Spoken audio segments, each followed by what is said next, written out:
The book of Isaiah is packed with some of the most inspiring, some of the most lyrical, some of the most hope-filled sacred texts in the Bible. But that's not the way it opens up. The book opens up to a people whose spirits are overflowing with despair. In the book's opening verses, Isaiah likens the war-torn nation of Israel to a person who is covered with sores from head to foot. Sores that have not been bound or drained or softened with oil. He describes a desolate country whose cities have been burned down by foreign invaders, even comparing the wasteland to the legendary cities of Sodom and Gomorrah, which had been destroyed by fire. But it is to these same people that he speaks this morning's words of hope, found in the very next chapter, the second chapter of Isaiah, verses 2 through 5. In these verses, people who were characterized by hopelessness are transformed into a nation of hope. The same Zion which had been devoured by the enemy in chapter 1 is miraculously transformed into a Zion which shall be a light for all people, one to which all nations will stream to it. All nations will stream to it. The Hebrew word which is used here means flow like a river.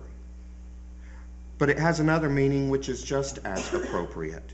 It also means shine in joyful radiance.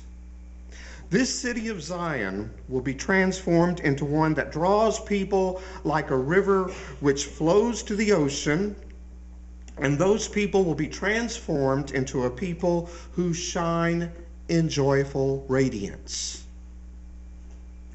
And then the text soft fades into a most hopeful image for these citizens of Zion who have been devastated by the ravages of war. It describes a day when all people shall beat their swords into plowshares and their spears into pruning hooks. Nation shall not lift up sword against nation, neither shall they learn war anymore. In essence, Isaiah foretells the transformation of a war-torn people who feel abandoned by a seemingly distant, indifferent, and unapproachable God into a people who can easily point out evidence of God's presence for them and care for them. They will shout out, "God is with us." God with us being the translation of the Hebrew name Emmanuel, a word often ascribed to Jesus Christ. It's when our days seem to be filled with doom and gloom and despair that we need to make room for one more thing. We need to figure out how to shove aside that stack of fear that seems to reach to the ceiling, or if necessary, throw out a few things. Maybe our attitudes about other people or God. We need to rearrange things in our lives to make room for one more thing: hope. Hope for a new day, a new existence. Hope for God with us. The story of the birth of Christ, the arrival of Emmanuel into the world, is a story of hope.